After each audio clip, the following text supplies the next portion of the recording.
guys, welcome back to my channel, or if you're new here, I'm Ash. Recently I was in London and found some really cool places that I thought I'd show y'all. So if you have never been to London or haven't been in a while or just like aesthetic places on YouTube, then keep watching.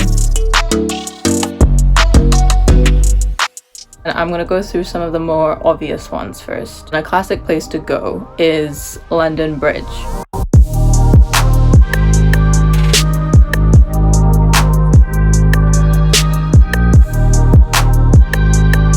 There's quite a few bridges in that area, so you're always gonna have something to see when you go there. It's just quite majestic. It's right next to London Bridge Station, so there's really no walking at all from there. One place that I want to say that is like a mini hack, which I didn't know until I went, is that everybody wants to go to the Shard, right, when you're in London, because it's like the highest viewing point, like 360 views and stuff. But their tickets cost £25 and upwards. And what I learned, that the walkie-talkie building, which is just opposite the Shard, that's free. If you go up to the Sky Garden in the walkie-talkie building, you would in fact get a free ticket, a garden on like one of the tallest buildings in London, and you get the Shard in your view. That's one thing I don't think people would have thought of, you know, instantly, is that instead of paying to be in the Shard, you get to have the better looking building in your view. It's free to go up, but you need to book tickets beforehand. The reason I couldn't go is because ours was a last minute trip. So if yours isn't a last minute trip and you're planning ahead, just go on their website and you can book free tickets for like a week or two ahead. If you don't have time to explore too much around London Bridge, the places for food. My friend Rajdeep introduced this place called, okay, I'm gonna butcher this name. It's a Lebanese food place and I think it's called Comptoir Lebanese, but don't kill me if that's the wrong pronunciation. It is literally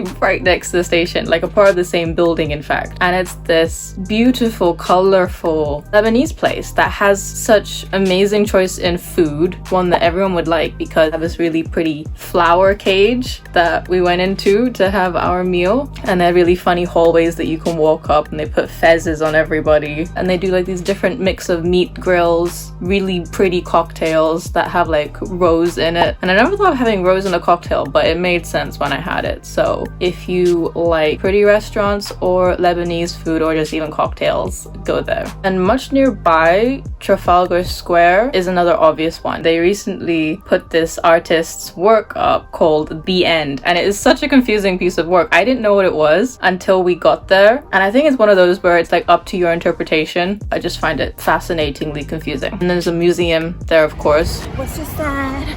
I'm a Cancer. So it's not just a pretty thing to look at, so I'd say it's worth it. And it's like in the center of everywhere else, so you can always stop there on your way to somewhere else. For example, Soho.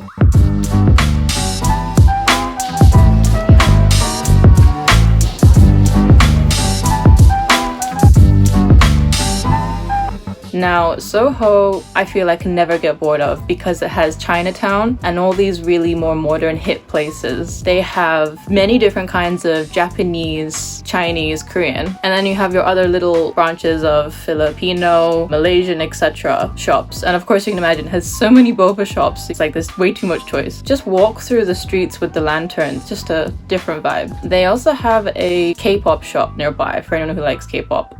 Me. It's not that big, but it's cute and it does have most of the albums. One of the few restaurants that we went to was Asa, the Korean restaurant we went to. Does all of your typical popular dishes. I saw this thing on the menu called coffee beer and we just had to try it. So it came in this pretty cool, I would say like European looking beer glass, and it was quite nice. Like it took away the bitterness of the beer. In fact, like it wasn't too sweet, but it wasn't as bitter as beer usually is. And I want to try all the other flavors, but we were just stuffed at that point. Another cool Korean place, it's basically like the Korean chicken takeout.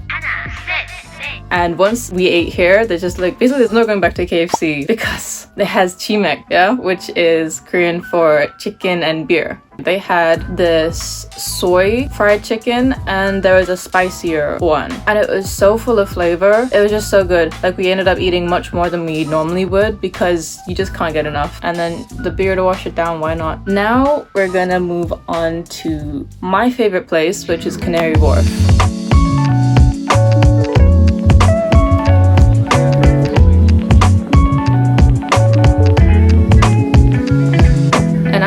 this wouldn't be your typical place to go because Canary Wharf is meant for your working economy. My dad, when we were young, when I lived in London till I was 8, was in the big HSBC building in Canary Wharf. Whenever I'm in London, it always catches my eye. You know, it's like a, oh, my dad worked there kind of thing. But I'd never thought of actually going to Canary Wharf because I just thought it was a bunch of buildings, but it is not. Guys, I cannot emphasize this enough. Go to Canary Wharf. It's so revamped and remodeled to have this relaxing atmosphere about it. Like you have Jubilee Park just next to Canary Wharf tube station, and when you sit there, it has this like New York vibe because you're surrounded by buildings, but it's so different because it's so new and clean and quiet. Canary Wharf is surrounded by water, so wherever you are, when you walk around, you can just see water, and that just has such a calming effect on you, and I imagine the people working there as well. It's made me think that I either want to live next to Canary Wharf or I want to work there, even though I don't know what office job I would take. There's so much to do. So in a strange way, even though it's technically in the city, I would say it's a city escape just because of how calm and at peace it makes you feel when you go there. Next to the tube station, there's a whole shopping mall underneath. Like there's a park, there's the tube station, and you just go down an escalator, like some hidden escalator, and you have the entire shopping mall underneath. I think that's so cool. And it's not even hard to get there because my favorite form of train is not actually the tube, it's the DLR because there's no one driving it. It's an automated one and it's newer. So it's also one of the prettier rides to take. Once a few years ago, Joel and I just sat on the DLR and let it go through Canary Wharf because like you're basically going through the skyscrapers and you have the water below. So if you're a tourist, that's the thing to do. You could say this is a separate place, but it's basically just on the other side of the water, and it's called West India Quay, even though it's spelled Quay. They pronounce it Quay.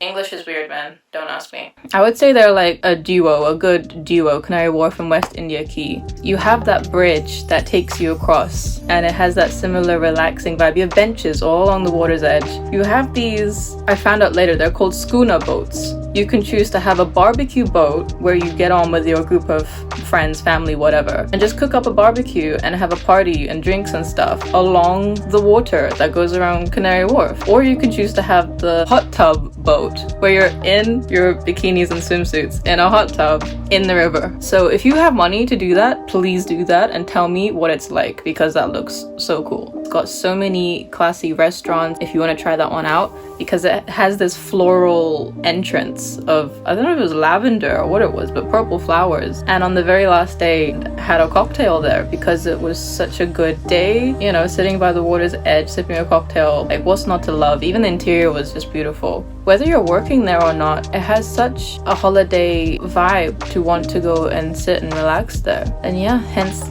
city escape.